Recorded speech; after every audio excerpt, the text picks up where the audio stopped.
안녕하십니까. 경기대학교의 임진혁입니다. 기업가 정신의 이해와 활용.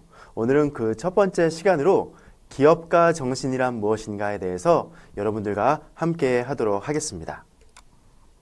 오늘의 학습 목표입니다. 오늘 이 강의를 통해 여러분들께서는 기업가 정신의 개념 및 의미에 대한 이해도를 높일 필요가 있습니다.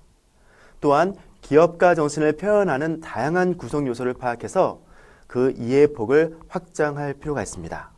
또 마지막으로 기업가 정신의 중요성을 인지하고 나 자신의 삶과 생활에 받아들일 수 있는 방안을 모색하고자 함이 본 강의의 학습 목표라 할 수 있겠습니다. 기업가 정신의 개념에 대해서 설명드리기 앞서 먼저 여러분들께 질문을 드리겠습니다. 여러분들이 생각하는 성공의 의미는 무엇일까요? 사실 성공의 의미는 워낙 주관적이고 다양해서 성공을 지향하고자 하는 사람들의 말, 표현이 모두 성공의 의미일 겁니다.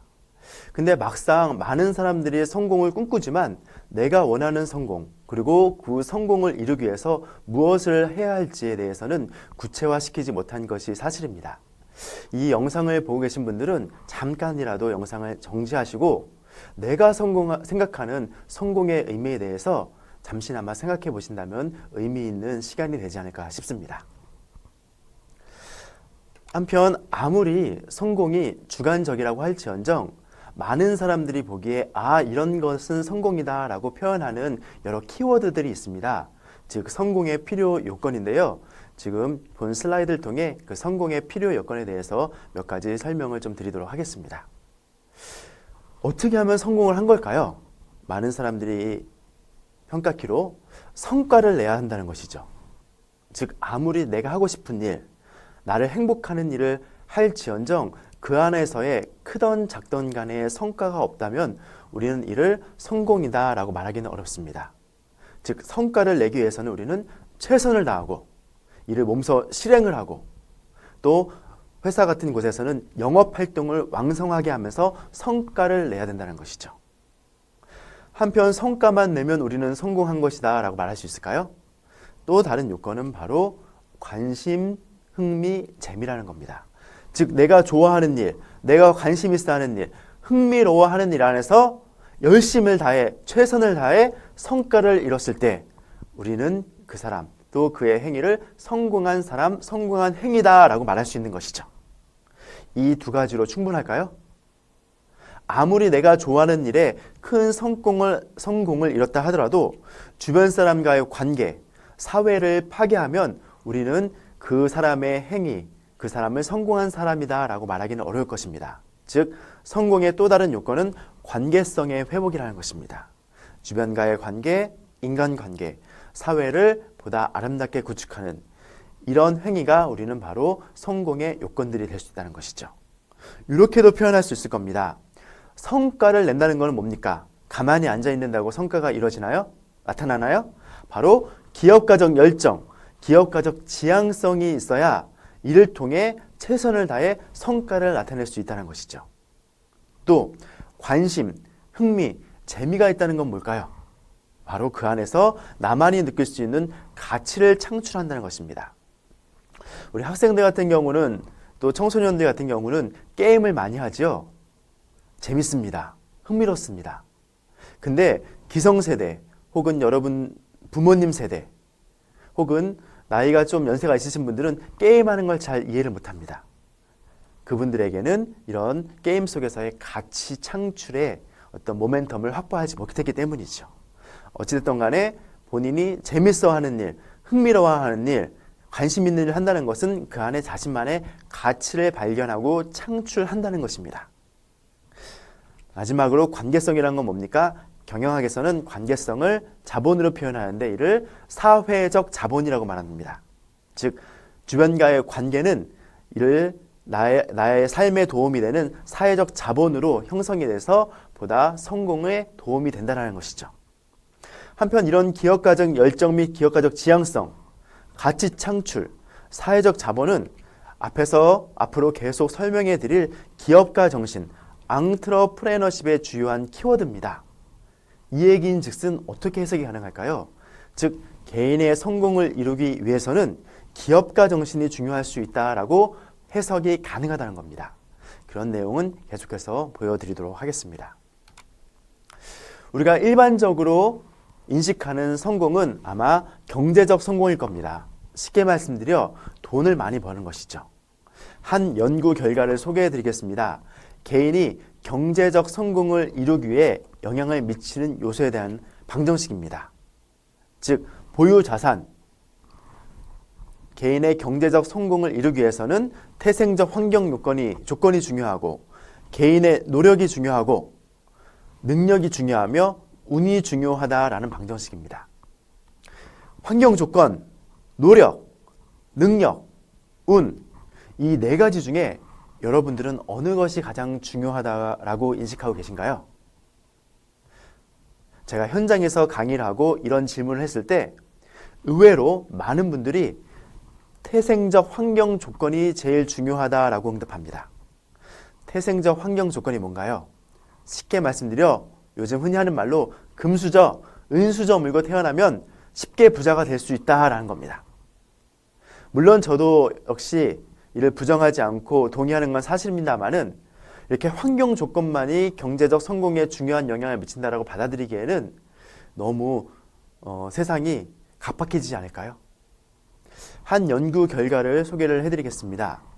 보유 자산이 10억 미만인 사람들에게 어떤 것이 개인의 경제적 성공에 영향을 미치냐라고 질문했을 때 태생적 환경 조건이 72%, 노력은 18%라고 답을 했습니다. 하지만 보유 자산이 30억 이상, 진짜 부자들에게, 진짜 경제적으로 성공한 사람들에게 경제적 성공에 영향을 미치는 요소가 뭡니까? 라는 질문에 환경 조건은 12%, 개인의 노력은 48%라고 답변을 했습니다. 어떻습니까? 우리가 지금 개인의 경제적 성공을 논하고 있을 때 진짜 부를 많이 축적한 사람들의 말을 한 번 더 들어보는 게 보다 신뢰성이 있지 않을까요? 한편 개인이 경제적 성공을 이루기 위해서는 보시는 화면처럼 세 가지 방법이 있지 않을까 싶습니다. 첫 번째 방법은 아까 말씀드린 대로 유산을 많이 상속받거나 증여받는 것이죠. 쉽게 말씀드려 부모가 부자여야지 나도 부자가 될 수 있다는 겁니다. 그렇다면 이는 부모님이 부자가 아니면 나도 부자가 될 수 없다라는 절망적인 상황으로 우리를 몰고 가게 됩니다. 또 이런 유산은 개인의 노력과 능력에 의해서 좌우되는 것이 아니죠. 그렇다면 다른 방법은 없을까요? 두 번째로 우리는 부동산에 투자하거나 주식에 투자해서 돈을 많이 버는 방법이 있습니다. 하지만 부동산과 주식에 투자한다는 것은 외생 경제 변수에 사회적 상황에 많이 영향을 받습니다. 지금처럼 저성장 국면의 시대에는 이런 부동산이나 주식으로 돈을 번 사람의 수가 그다지 많지 않음을 알 수 있습니다. 세 번째 방법은 창업을 하는 겁니다. 물론 창업을 해서 모두 다 돈을 벌 수 있다는 건 아닙니다. 또 창업을 하면 많은 리스크, 위험이 존재합니다. 그럼에도 불구하고 우리가 경제적 성공을 원한다면 할 수 있는 하나의 또 다른 옵션이 바로 창업이라는 것이죠. 한편 우리가 창업을 이해할 때 반드시 따라다니는 키워드가 있습니다. 바로 본 강의의 주제인 앙트러프레너십, 기업가 정신이라는 것이죠. 물론 뒤에서도 계속 설명을 드리겠습니다만은 기업가 정신 이꼴 창업은 아닙니다. 창업은 기업가 정신의 여러 결과물 중에 하나지만 어찌됐든 간에 이 두 가지 기업가 정신과 창업은 거의 붙어 다니는 단어로 우리는 이해할 필요가 있습니다. 이 얘기는 즉슨 개인의 성공 방정식, 성공을 이루기 위해서는 기업가 정신이 필요함을 우리는 이런 설명을 통해 이해할 수가 있겠습니다. 한편 기업가 정신에 대해서 많은 사람들이 그릇된 인식 혹은 오해를 갖고 있거나 편향된 생각을 갖고 있음을 기업가 정신을 연구 전파하는 입장에서 경험하게 됩니다. 여러분, 기업가 정신이라는 단어를 들었을 때 어떤 키워드들이, 어떤 의미들이 머릿속에 떠오르나요? 제가 현장에서 강의를 하다 보면 많은 분들이 이런 대답을 합니다. 기업가 정신은 사업가의 도전 정신, 열정과 같은 정신이라는 것이죠. 또 기업가 정신은 스타트업, 창업에 관련된 것이다. 또한 기업가 정신은 비즈니스 매니지먼트, 기업을 경영하는 것이다 라고 답변합니다. 이게 현장 강연에서의 가장 많이 답변을 하는 그런 컨텐츠 꼭지들인데요. 물론 사업가의 정신, 창업, 기업 경영이 기업가 정신을 설명 안 하는 건 아닙니다. 하지만 이런 것들은 기업가 정신의 한쪽 측면만을 설명하는 것이지 전체를 설명하지는 않고 있습니다. 한편 얼마 전에 신문지상에 이런 기사가 소개됐습니다. 총수 구속돼야 정의 실현되나 기업가 정신이 훼손될까 걱정이다라는 타이틀입니다. 지금 이 순간 이 자리에서 제가 이 신문 기사가 옳고 그르다라는 가치 판단을 하고자 하는 것이 아닙니다. 제가 우려하는 것은 만약 기업가 정신에 대한 확실한 이해도가 부족한 사람들이 이 기사를 보면 기업가 정신을 어떻게 이해할까요? 아마 기업가 정신은 부정을 저지르는 사람을 보호해주는 행위, 재벌기업, 대기업을 보호해주는 하나의 정신이자 역량으로 이해할까 우려가 된다는 것이죠. 이에 본 강의를 통해 우리는 기업가 정신의 의미를 확실히 인지하고 그 중요성을 파악하며 우리 삶에 어떻게 내재화할지 그런 속성들을 더 깊이 있게 설명해 보고자 합니다. 우선 기업가 정신을 파악하려면 그 단어의 의미를 명확하게 인식할 필요가 있습니다. 기업가 정신을 의미하는 영어 단어는 뭘까요? 그렇죠. 보시는 화면처럼 entrepreneurship입니다. 단어가 길고 발음이 좀 어렵죠? 비록 이게 영상 강의입니다만은 저와 함께 3번만 따라해 보도록 하겠습니다. 그래야지 입에 달라붙으니까요. entrepreneurship. 예, 한 번 더. entrepreneurship. 마지막으로 entrepreneurship. 예, 잘 하셨습니다. 보시는 화면처럼 이 기업가 정신을 의미하는 entrepreneurship은 두 단어, entrepreneur와 ship이라는 단어로 구성되어 있습니다. 우선 결론부터 말씀드리면 기업가 정신을 의미하는 entrepreneurship은 한국말로 기업가 정신의 발음이 옳게 번역된 것은 아닙니다. 영어 단어인 이 entrepreneurship이 일본어로 건너갔을 때 일본 사람들이 한자로 기업가 정신이라고 쓰고 우리는 그대로 그 음을 따서 기업가 정신이라고 썼기에 이렇게 읽혀지는데 지금부터 설명드리는 이 entrepreneurship의 의미를 잘 들어보면 우리가 이 해석을 잘못했다라는 점을 목격하실 수 있겠습니다. 먼저 entrepreneur, 우리말로 굳이 번역하자면 기업가라는 단어인데 그 단어의 의미를 한번 찾아보도록 하겠습니다.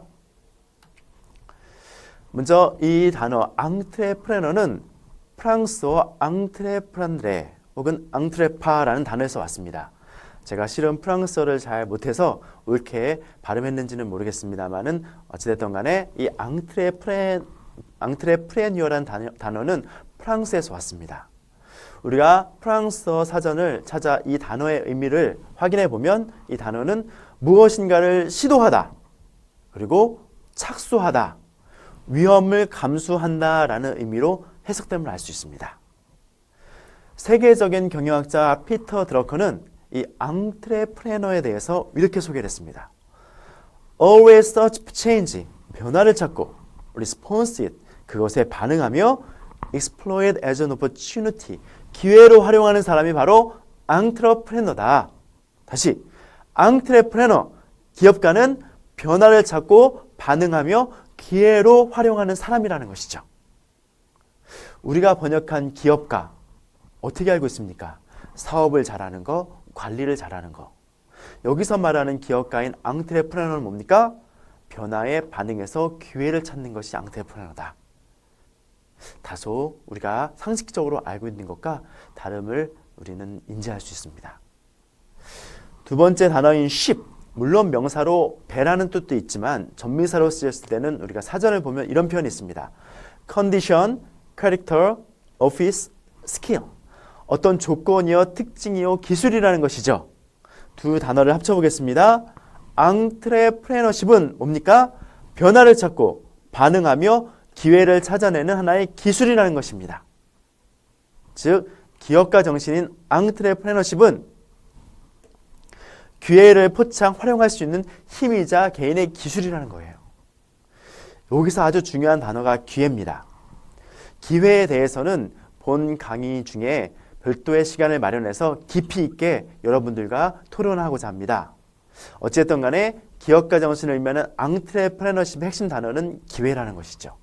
이 기회라는 의미가 앙트레프레너십이 다른 학문 영역과 차별화된 영역임을 설명하는 중요한 키워드가 됩니다.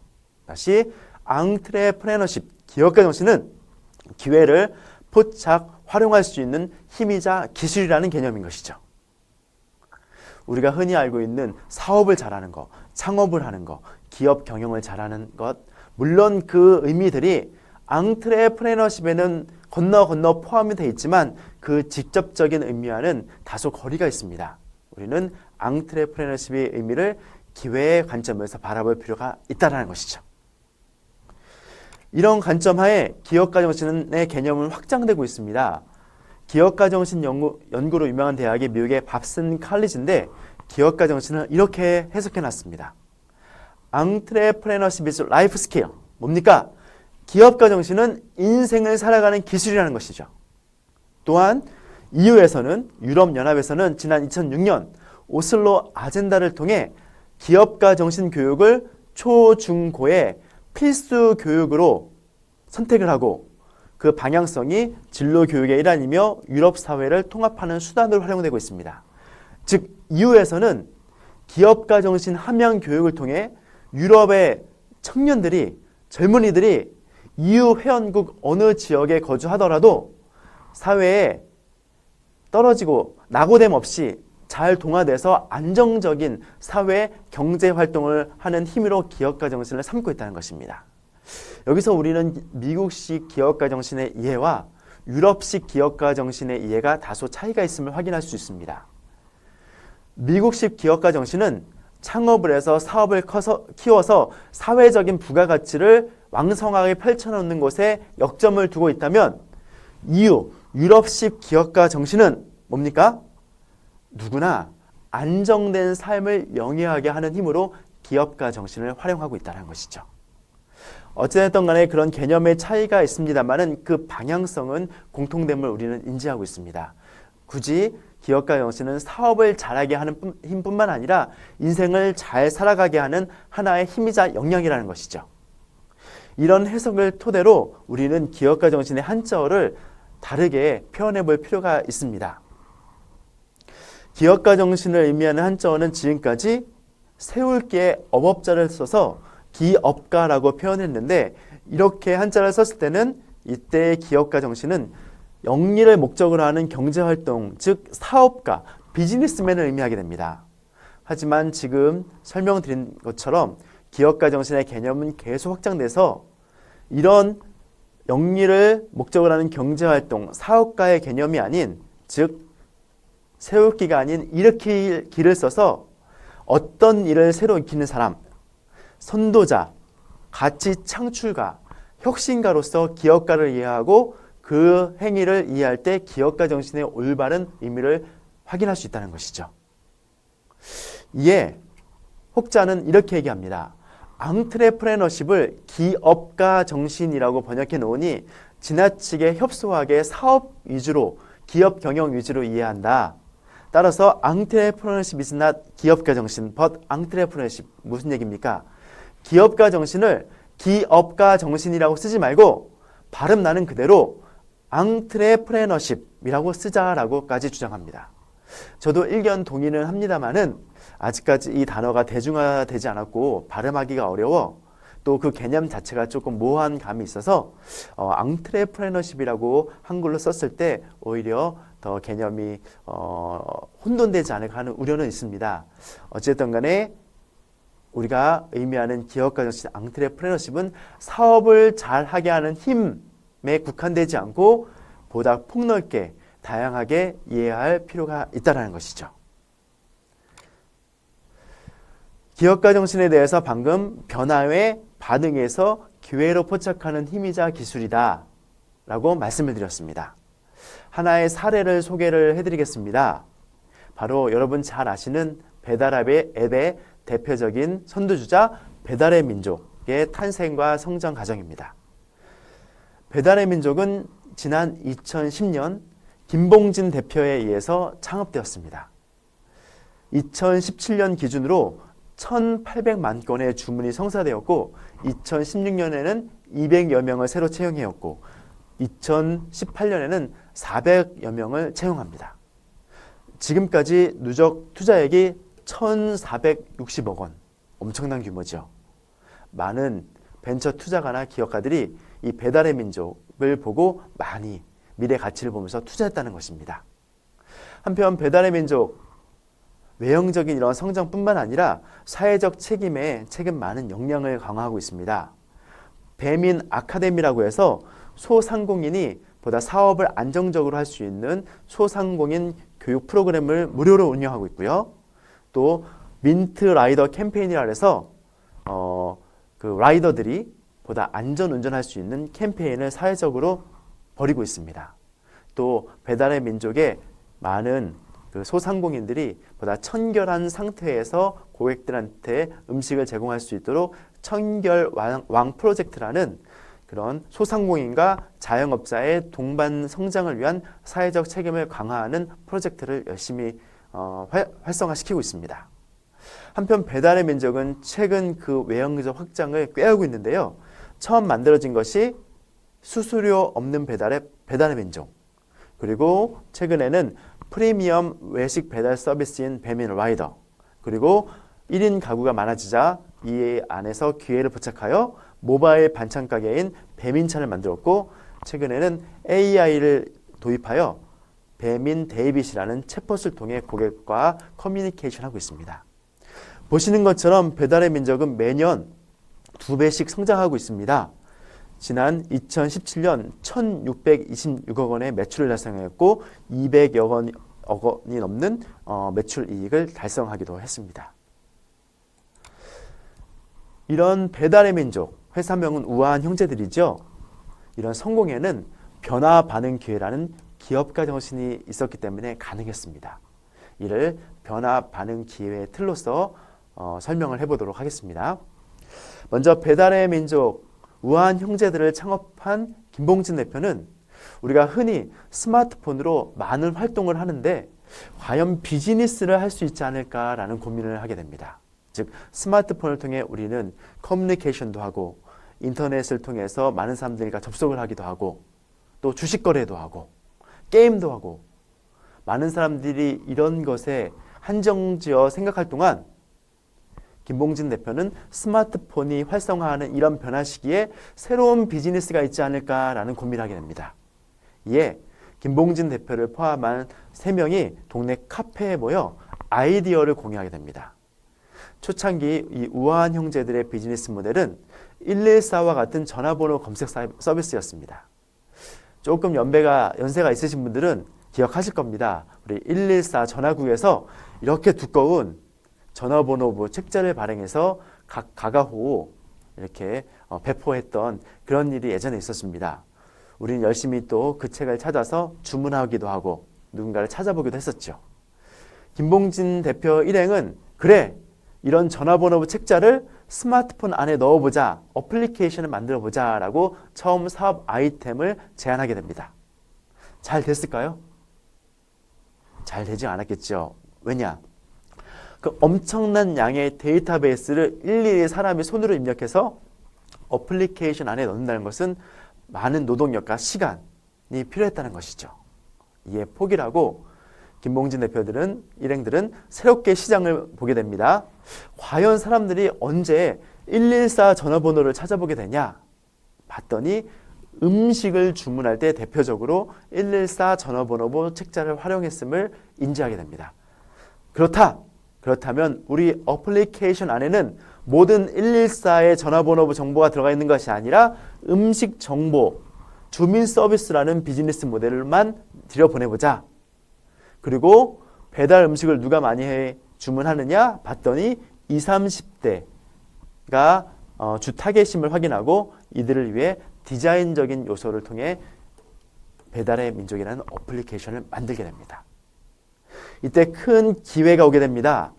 2010년 당시에는 남아공 월드컵 시즌이었습니다. 여러분 점점 유추되죠? 시차로 인해 월드컵 때 우리는 월드컵을 저녁 늦게 혹은 새벽에 보게 되는데 꼭 배달 음식을 주문하게 되는 거죠. 바로 이 기회를 만나 배달의 민족은 앱스토어에 올린 지 이틀 만에 앱스토어 평가 1위에 등극하게 됩니다. 대단한 것이죠.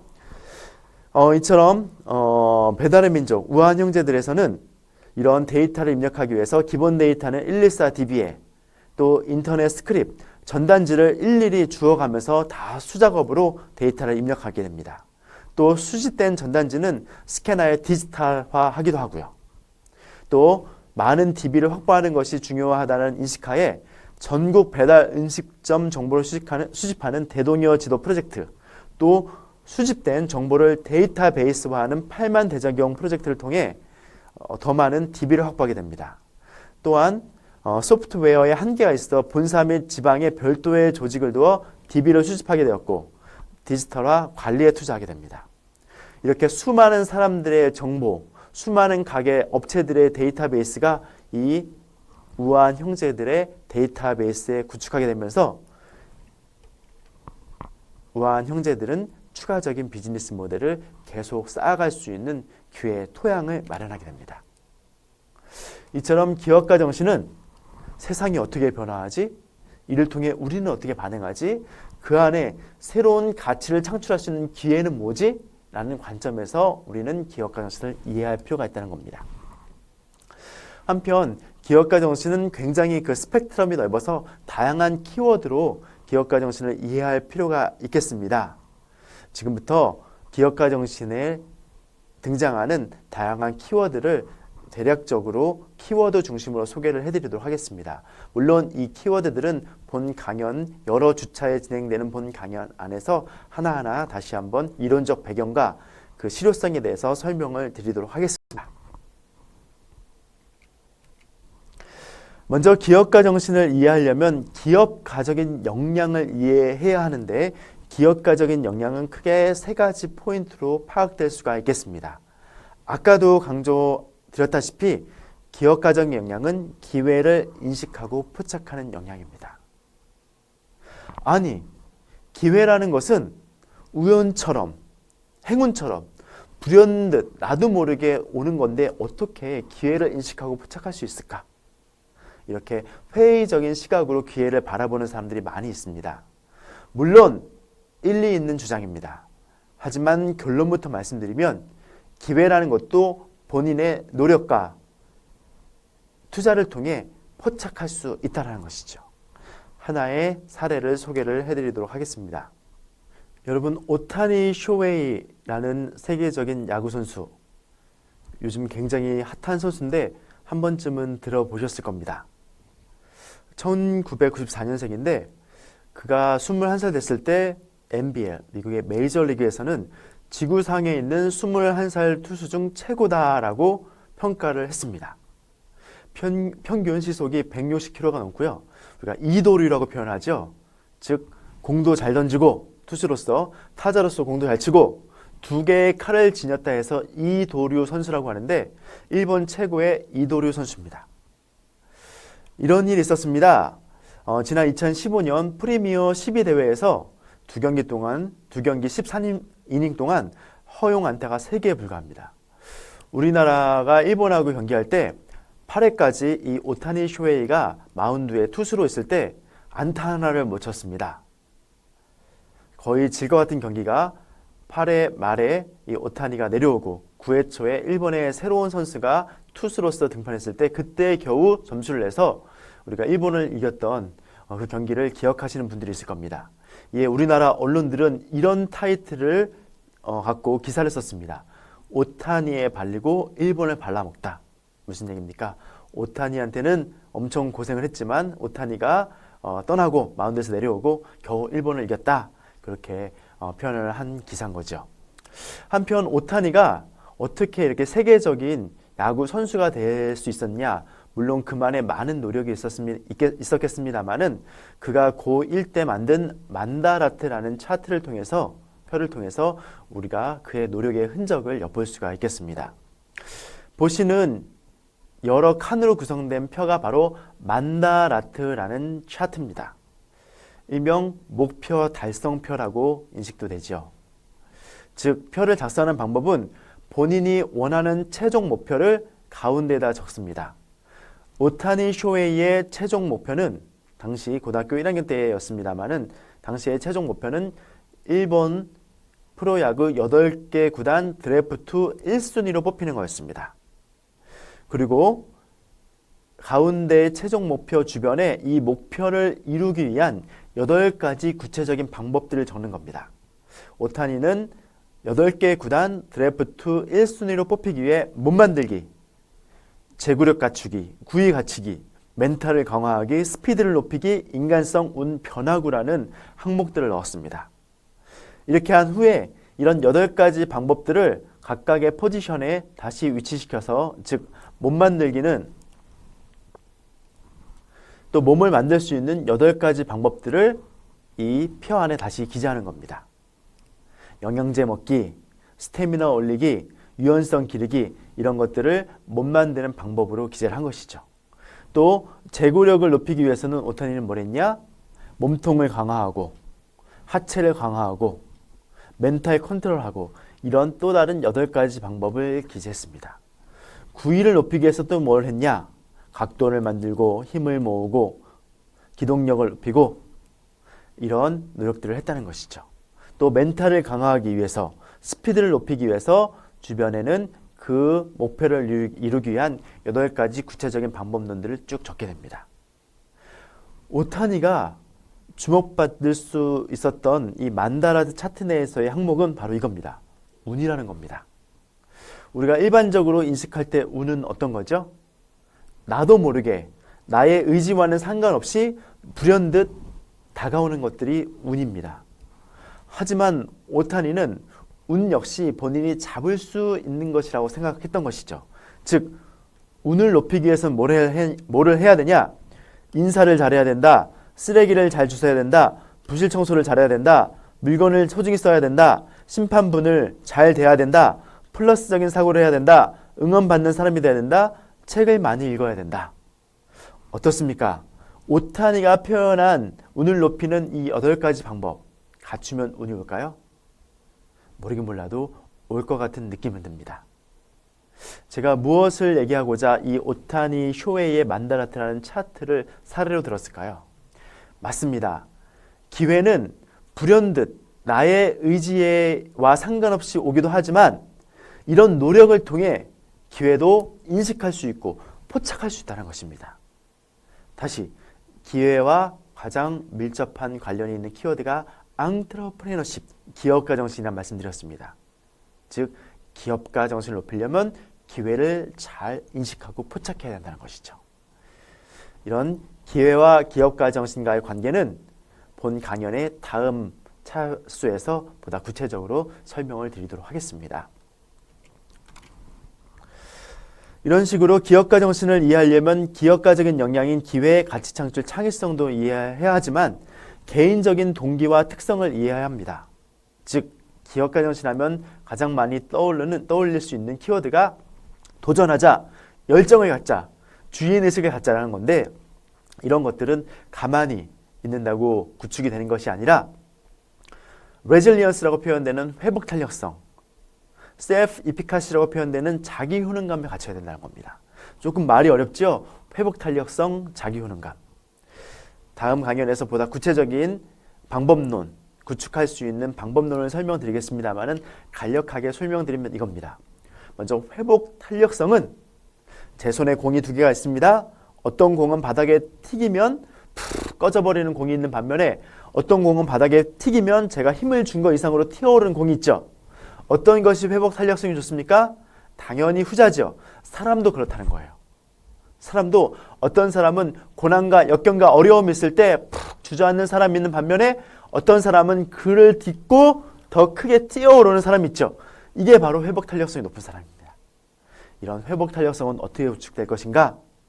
이 방법론적인 측면은 저희 이 강연 시리즈 중에 다른 차수에서 소개를 좀 해드리도록 하겠습니다.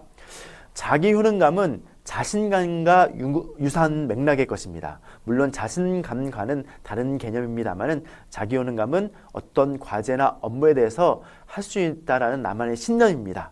이 역시도 어떻게 구축할 수 있는지에 대해서 설명을 드릴 텐데 대표적인 방법이 롤모델과 리더십을 갖추는 겁니다.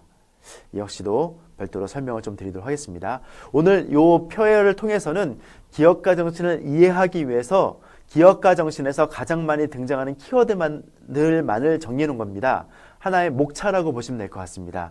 전반적인 개념만 오늘 차수에서는 설명을 드리고 향후 계속 진행되는 차수에서는 각각의 개념과 이론적인 배경 그리고 우리 생활에 어떻게 실효성 있게 접목을 시킬 수 있는지에 대한 설명을 드리도록 하겠습니다. 기업가 정신에서 또 빠뜨릴 수 없는 대표적인 컨텐츠 바로 비즈니스 앤 매니지먼트, 사업 관련된 영역의 것입니다. 즉 기업가 정신은 창업을 준비하는데 큰 힘이 됩니다. 또 기업가 정신을 구체화하려면 비즈니스 모델이라는 것을 배울 텐데 본 강연에서도 3번의 차수에 걸쳐서 비즈니스 모델을 공부하는 훈련과 교육을 하도록 하겠습니다. 또 기업가 정신을 구축하려면 조직 내 팀워크, 전략, 혁신이라는 키워드를 인식할 필요가 있고 일회성 성공이 아닌 서스테이너빌리티, 지속 가능성에 대해서도 우리가 기업가 정신을 이해할 필요가 있다는 것입니다. 한편 기업가 정신을 이해할 때는 생태계, 환경적인 요소를 이해할 필요가 있습니다. 아무리 한 개인이 기업가적인 역량을 많이 보유하고 할지언정 주변적 생태계와 환경이 기회로서 작동되지 않는다면 개인이 성공의 요소로서 기업가 정신을 활용할 때는 한계가 발생됩니다. 그런 관점에서 생태계의 변화, 또 최근 매니저리얼 이코노미에서 앙트레프리니얼 이코노미로 변화하는데 즉 관리적 경제에서 기업가적인 경제로 변화할 때 우리는 기회를 어떻게 포착할 수 있는지에 대한 부분 또 생산 요소로서의 기업가 정신 그리고 정치, 경제, 사회, 문화 다방면에서 활용되는 기업가 정신을 이해할 필요가 있겠습니다. 한편 기업가 정신이 의미가 있는 것은 이런 사회복지적 관점입니다. 물론 기업가 정신이 아주 훌륭한 능력을 가진 사람들에게 도입이 돼서 그 능력이 더 활성화될 수 있도록 도와주는 그런 역할을 하는 것은 사실입니다. 하지만 진정한 의미의 기업가 정신은 사회복지적 관점에서 들여다볼 필요가 있다는 것이죠. 소셜 모빌리티, 사회적 계층 이동, 잡 제너레이션, 일자리 창출에 기업가 정신이 관여하고 이를 증진시킨다는 겁니다. 기업가 정신이 많은 연구가 진행됐습니다만은 이게 우리 삶에 접목시킬 수 있는 교육으로서 제공이 된 것은 1차 및 2차 세계대전 이후 미국 사회에서였습니다. 미국 사회에서 어떤 일이 있었냐? 1차, 2차 세계대전 후에 많은 퇴역 군인들, 베테랑들이 미국 사회에 쏟아져 나왔는데 이들이 민간 사회에 적응하지 못하고 범죄자로서 사회적 낙오자로서 전락하는 일이 다수 목격됩니다. 미국 정부에서는 큰 골칫거리였겠죠. 어떻게 하면 오랜 전쟁을 거친 퇴역 군인들이 민간 경제에, 민간 사회에 잘 그리고 합리적으로, 능동적으로 적응할 수 있을까? 이런 연구를 한 끝에 이들에게 기업가 정신 교육을 시켜줬더니 이들이 경제 활동을 하고 관계적인 구축을 잘하고 또 보다 더 높은 포지션으로 올라가기 위한 노력들을 할 수 있음이 발견됩니다. 이를 사회적 빈자나 약자들에게 접목시킨 것이죠. 즉 기업가 정신 교육을 약자들에게 제공함으로써 이들이 사회에 적응하고 재활할 수 있도록 하는데 기여했다는 것입니다. 이런 사회복지적인 관점에서도 우리는 기업가 정신을 이해할 필요가 있다는 겁니다. 또한 기업가 정신을 여러 분류로 이해할 수 있는데 우리가 창업에 대한 이해를 통해 기회 창출형 창업이 있고 생계형 창업이 있습니다. 각각의 기업가 정신이 어떻게 적용되는지 또 기업가 정신은 조직과 기업에만 적용이 되는 게 아니라 최근에는 사회적 기업가 정신이라 해서 사회 문제를 해결하는 힘으로 사내 기업가 정신이라고 해서 창업이 아닌 조직 내의 직원들이 기업가 정신을 통해 어떻게 우리 회사 조직을 더 발전시킬 수 있는지, 또 대학 주니어 기업가 정신의 영역에서 기업가 정신이 적용되고 있음을 우리는 알 수 있습니다. 한편 이 기업가 정신은 경험과 실행을 통해서 표현될 수 있고, 또 기업가 정신 안에 스토리, 이야기가 있을 때 보다 감동적인 메시지로 전달될 수 있습니다. 또 기업가 정신은 스카시티, 결핍한 상황에서 그 발휘력이 커지게 됩니다. 뭔가 부족할 때 기업가 정신이 살아난다는 것이죠. 흔히 과거에는 이를 우리는 헝그리 정신이라고 표현을 했습니다. 근데 지금의 이런 결핍은 어떤 물질적인 부족함에 대한 결핍이 아니라 사회적인 문제들을 통해 결핍의 상황을 파악하고 이를 해결하고자 하는 사회적인 기업가 정신이 많이 각광받고 있는 현상을 우리는 볼 수 있습니다. 이런 기업가 정신을 통해 우리가 지향할 수 있는 것은 바로 behavior change라는 것이죠. 즉 기업가 정신을 잘 구축한 사람들은 행동의 변화로서 기업가 정신이 표출될 수 있다는 겁니다. 즉 기업가 정신은 이론적으로 머릿속에 많이 넣고 공부를 많이 했다고 해서 기업가 정신이 높아지는 것이 아닙니다. 지금 말씀드린 이런 맥락의 것들이 나의 몸의 체득됐을 때 내 행동의 변화로 실행으로서 표출된다는 것입니다. 또 이런 기업가 정신이 조직 내에 단체 내에 누적되면 퍼포먼스 임프루먼트, 성과의 향상으로 기여할 수 있다는 것이죠. 이것이 바로 기업가 정신의 지향점이라는 것입니다. 한편 기업가 정신이 사회적으로 얼마나 의미 있는지를 설명드리기 위해 두 차트를 좀 준비해 왔습니다. 표의 글씨가 워낙 작아 잘 인식될 수 있으시겠냐마는 좀 구두로 설명을 드리도록 하겠습니다. 우리나라 기업가 정신은 한 통계에 의하면 20위권에 머무르고 있습니다. 1위부터 19위까지 한번 볼까요? 덴마크, 캐나다, 미국, 스웨덴, 뉴질랜드, 아일랜드, 스위스랜드, 노르웨이, 아이슬란드, 네덜란드, 이런 서구 선진 국가입니다. 무슨 얘기입니까? 기업가 정신이 높을수록 선진국이다. GDP가 높다는 것이죠. 즉 우리는 이를 통해 기업가 정신과 한 나라의 부를 상징하는 GDP와는 정비례 관계가 있음을 우리는 확인할 수 있습니다. 한편 두 번째 차트를 보면 이 Y축은 해피니스 스코어, 행복도고, 이 X축은 기업가 정신 지수입니다. 우리나라는 이 중간쯤에 있는데요. 우리나라보다 기업가 정신도 높고 행복도도 높은 나라들을 봤더니 방금 설명드린 나라와 유사합니다. 아일랜드, 스위스랜드, 캐나다, 미국, 덴마크, 오스트레일리아, 이런 서구 선진국이죠. 우리는 이를 통해 무엇을 이해할 수 있습니까? 기업가 정신이 높은 나라일수록 해피니스 스코어, 국민 행복도도 높아진다. 즉 기업가 정신은 GDP, 한 나라의 부와 행복도, 개인의 삶의 질을 향상시키는 원동력이 된다는 것이죠. 이런 측면에서 기업가 정신은 개인의 성공을 이루는 힘도 되지만 우리 사회를 풍족하게 하는 힘이 된다라고 우리는 해석할 수가 있게 됩니다. 이런 인식 통해 미국의 유명 대학인 MIT와 스탠포드에서는 재학생들에게 기업가 정신을 강조하여 교육시킵니다. 그랬더니 미국의 MIT 대학들의 동문들이 25,800개가 넘는 회사를 창업했고 그들이 330만 개의 일자리를 창출했습니다. 동문 기업의 매출액은 1조 9천억 달러로 세계 9위 경제 규모입니다. 우리나라 GDP가 1조 1천억 달러, 즉 한 개의 대학, MIT라는 대학의 동문 기업 매출액이 우리나라 GDP보다 높습니다. 스탠포드 볼까요? 동문 창업 기업 수가 39,900개, 이들이 만든 일자리가 540만 개, 동문 기업의 매출액이 2조 7천억 달러, 세계 5위의 경제 규모입니다. 우리나라 GDP의 2배가 넘습니다. 즉 기업가 정신을 잘 교육시킨다면 MIT나 스탠포드의 동문들이 이런 것처럼 이런 사회적 부가가치를 창출할 수 있는 힘이 된다는 것이죠.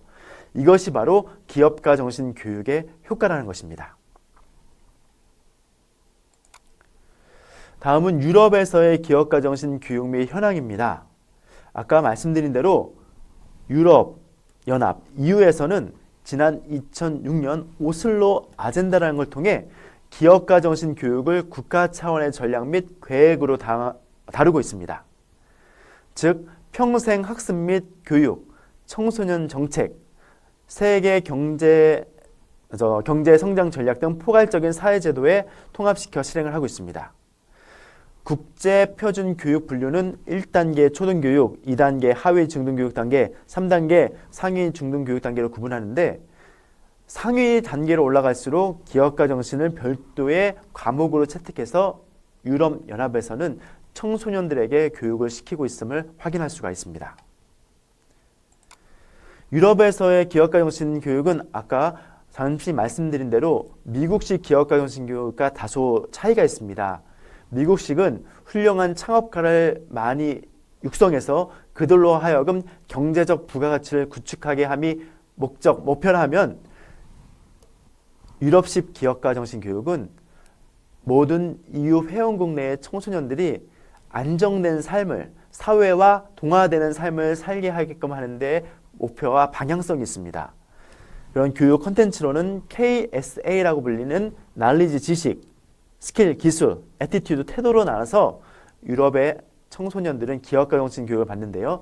지식 측면에서는 진로 접근성, 경제 재무 이해력, 비즈니스 조직과 업무 지식, 기술적인 측면에서는 상대방과의 의사소통, 기획력, 팀워크, 창업 기회 탐색 및 비즈니스 프로젝트 설계, 태도 측면에서는 자신감, 진취성, 창의력, 위험감행, 비판적 사고, 문제 해결을 강화하는 맥락에서 컨텐츠 하에서 기업가 정신 교육을 받게 됩니다. 우리나라에서는 다소 늦었습니다만 2018년 올해부터 정규 교육으로 채택해서 교육과 정신 교육을 받는데 아직까지는 별도의 과목이 아닌 아마 사회과 과목 같은 과목에서 좀 받게 됩니다. 기업가 정신 교육을. 네, 향후에는 별도의 과목으로 기업가 정신 교육만 집중적으로 받을 필요가 있지 않나 싶은 생각은 듭니다. 기업가 정신에 대해서는 다른 측면으로도 이해할 필요가 있습니다. 바로 조직에 공헌하는 인간의 능력과 기업가 정신인 거죠. 게리 하멜이라는 세계적인 경영학자가 한 개인이, 조직에 속한 개인이 그 조직에 공헌하려면 보시는 화면처럼 이런 6가지 요소를 지녀야 된다라고 설명합니다. 먼저 순종하라는 것이죠. 순종? 사장님 밑에, 대표이사 밑에 복종하라는 겁니까? 그런 의미보다는 회사의 규칙과 정책이 있으면은 잘 따르고 지키라는 것이죠. 예를 들어 출근 시간이 9시다. 그럼 9시 5분, 10분 이렇게 지각을 해서 겨우겨우 출근할 게 아니라 가급적 규정과 룰대로 그 룰을 잘 따라라 라는 관점에서의 순종입니다. 또 한 개인이 조직에 공헌하기 위해서는 근면, 부지런하라는 거예요. 즉 회사에 일찍 나오고 늦게 퇴근한다. 사실 요즘 같은 시대에 조금 민감한 부분일 수도 있습니다만은 어찌됐든 간에 부지런한 개인이 부지런하지 않은 개인보다는 더 조직에 공헌할 가능성이 크다라는 관점입니다. 세 번째로 지식입니다. 한 개인은 자신이 맡은 직무에 좋은 성과를 내기 위해서 꾸준히 공부하고 관련된 분야의 지식을 축적하고 신기술을 배우는 노력을 보일 때 그런 개인은 조직에 공헌한다는 것이죠. 근데 게리 하멜은 이렇게 설명합니다. 지금 말씀드린 순종, 근면, 지식은 범용화된 영역이라는 것이죠.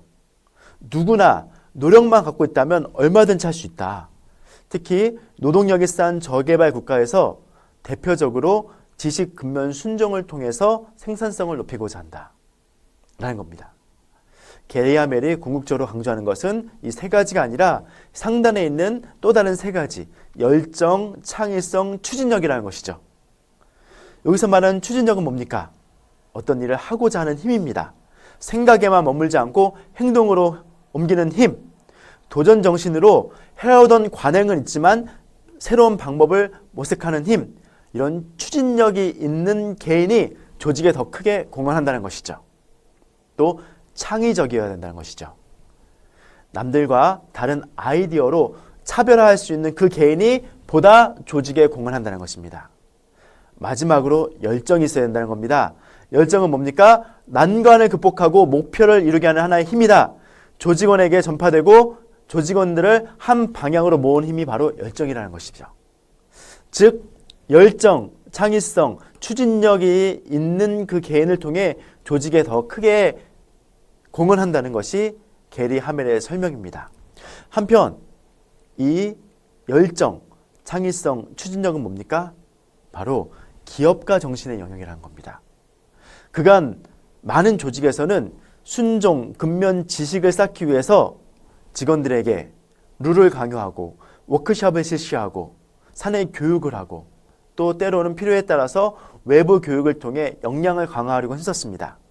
하지만 궁극적으로 21세기 조직에서는 열정, 창의성, 추진력과 같은 기업가 정신의 영역이 더 중요하니 이를 강조해야 한다는 것이 바로 게리 하멜의 설명인 것입니다.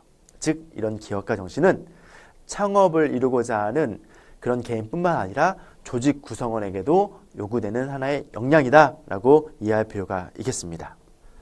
한편 이 순간 산부인과에서 응애하고 태어난 아기가 몇 년을 살까요? 미국 타임즈에 의하면 142년을 산다고 합니다. 우리가 한 70세만 되더라도 굉장히 연세가 많아 보이고 인생을 참 오래 사셨다 싶은 느낌이 조금 드는데 이제 70세면은 인생을 반 사신 청년이라는 것이죠.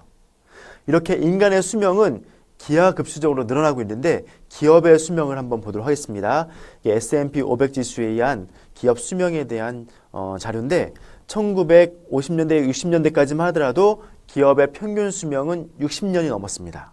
근데 지금 시점인 2010년에서 20년 사이 기업의 평균 수명은 15년에서 18년, 20년이 채 되지 않습니다.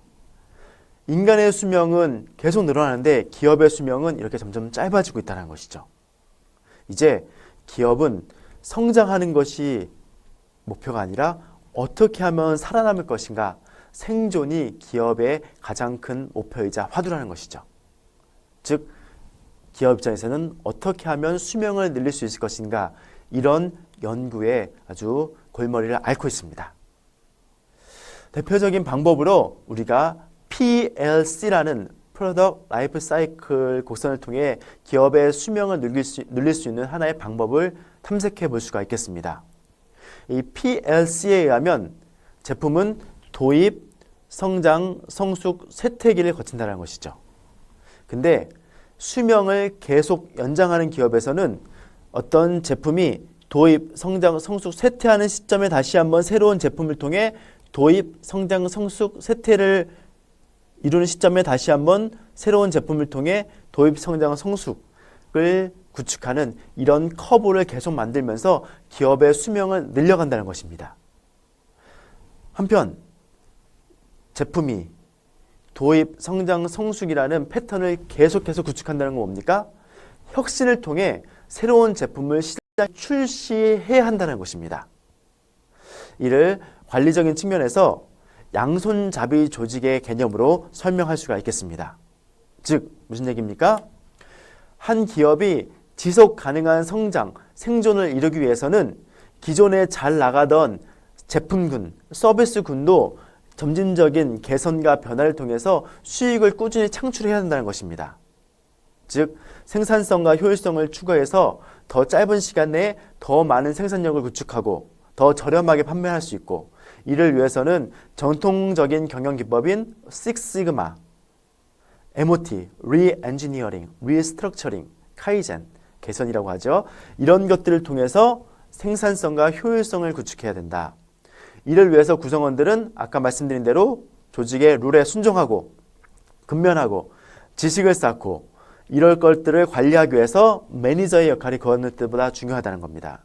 하지만 이를 통해서는 PLC상의 제품의 성장과 성숙을 도모할 수 있습니다만은 또 다른 하나의 혁신을 이룰 수 있는 PLC 곡선을 만들기는 어렵다. 즉 조직에서는 다른 한편으로는 파괴적 와해적 혁신을 창출해야 한다는 것입니다. 이는 전통적인 경영 기법으로는 부족하고 새로운 경영 기법이 필요한데 이것이 바로 비즈니스 모델을 새로 구축하는 것, 디자인 띵킹이라는 기법을 통해 사고를 디자인화해서 창의적인 아이디어를 많이 내는 것, 린 스타트업이라고 해서 시행착오를 반복해 가면서 새로운 비즈니스 모델을 구축하는 것, 이런 혁신적인 기법들이 계속 조직 내에 도입되어야 된다는 겁니다. 이를 위해서는 구성원들에게 창의성, 열정, 추진력 등이 중요하고 또 이런 역할을 하는 사람들이 코퍼렛 앙트레프레너, 사내 기업가라는 것입니다. 물론 조직학에서 이 둘 중에 어느 것이 더 중요하다라고 말하진 않습니다. 성장하는 기업, 생존을 이루는 기업에서는 양손잡이 조직, 한 손에는 개선과 변화를 추구하고 또 다른 한 손에서는 이에 머무르지 않고 지속적인 혁신을 이루는 양손잡이 조직, 앰비덱스트러스 오게니제이션이라고 말하죠. 이런 양손잡이 조직화해야 된다는 것이죠. 실질적으로 많은 사례가 있습니다. 과거의 1등에 집착한 나머지 변화하는 시대에 혁신하지 못해, 즉 한 손만 사용한 나머지 몰락한 노키아, 닌텐도, 림, 마이크로소프트, 소니는 최근 좀 살아나고 있긴 합니다만은 이런 1등 기업들의 몰락을 우리는 목격했습니다. 하지만 21세기에 뜨는 기업들은 한 손에는 관리적인 요소, 또 다른 한 손에는 혁신적인 요소를 도입해서 양손잡이를 통해 조직의 지속 가능한 혁신을 마련하고 이를 통해 조직이 생존을 넘어 성장할 수 있었다는 것이죠. 바로 또 다른 한 손에는 사내 기업가 정신이 그만큼 강조되고 있다는 것입니다. 실질적으로 우리나라 대기업들도 최근 이런 사내 벤처, 사내 기업가 정신의 이해도가 강조되면서 투자와 노력들을 열심히 하고 있습니다. 삼성전자에서는 사내 벤처 육성 프로그램인 C랩을 통해서 새로운 스타트업을 육성하고 있고요. LG전자에서도 A캔버스 임피덴 컴퍼니라는 회사를 통해 스타트업을 육성하고 있습니다.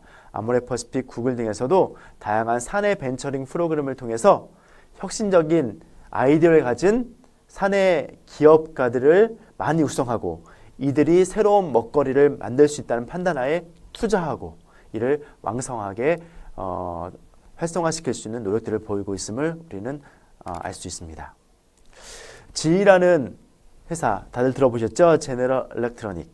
최근에 좀 어려움을 겪고 있습니다만은 이 120년이 넘은 전통 제조업의 제왕 GE가 새로운 혁신을 위해서 최근 이런 일을 벌였습니다.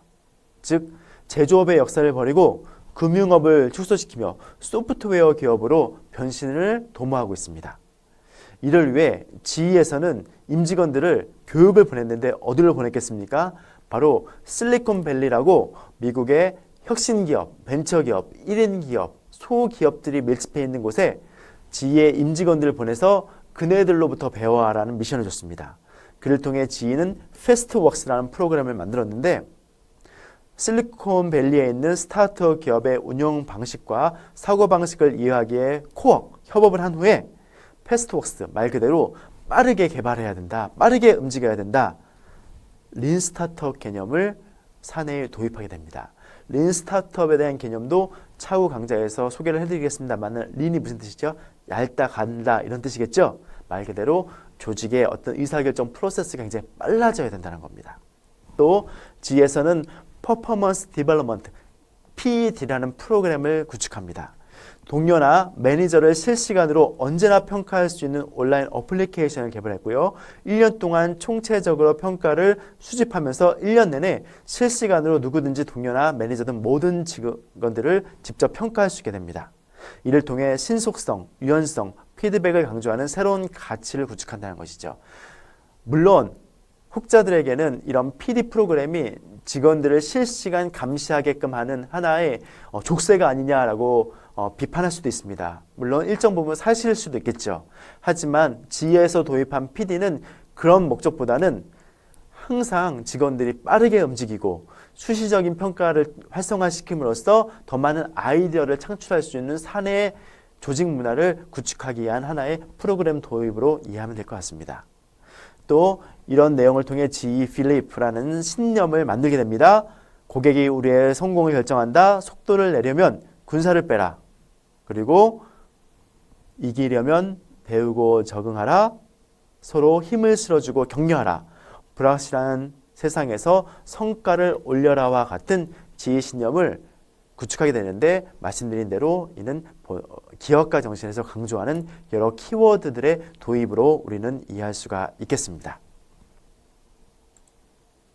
이를 통해 지휘에서는 신속 간소화된 기업으로 제품의 생산 주기를 단축하고 직원 상호 간 아이디어의 공유율을 상승시키는 효과를 갖출 수 있게 되었습니다. 세계적인 제조기업 지휘가 이런 사내 기업가 정신을 도입하자 우리나라뿐만 아니라 전 세계적인 가전기업, 전자기업이죠. 삼성전자에서도 지난 2016년 사내 구성원들에게 스타트업 정신을 구축하게 됩니다. 즉 조직문화 혁신을 새로 시작해 스타트업 기업처럼 빠르게 실행하고 열린 소통의 문화를 지향하면서 지속적으로 혁신하자라는 내용이 바로 삼성전자의 스타트업 정신입니다. 이를 통해 삼성전자에서는 수평적 조직 문화를 구축하게 됩니다.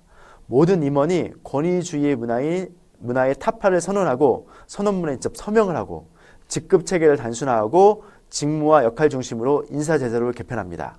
또 집단 지성 플랫폼인 모자이크를 활성화시켜서 본격적으로 많은 직원들이 아이디어를 내고 토론을 활성화할 수 있는 수평적 조직 문화를 구축하게 됩니다. 또 삼성전자에서는 스타트업 정신을 도입하면서 업무 생산성을 제고하고자 하는 노력을 합니다.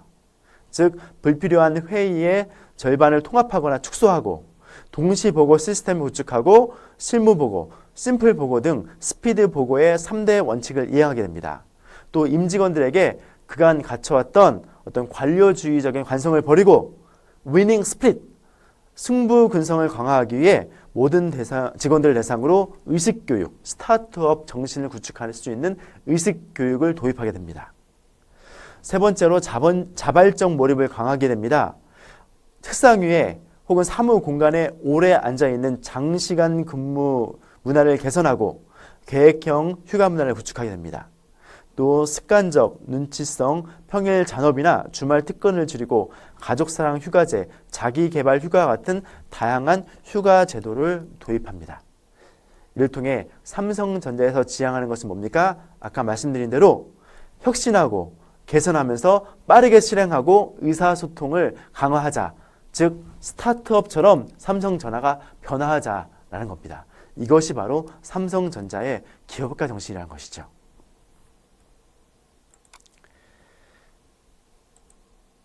예, 지금까지 기업가 정신에 대한 부분을 여러 측면에서 설명을 좀 드려봤습니다.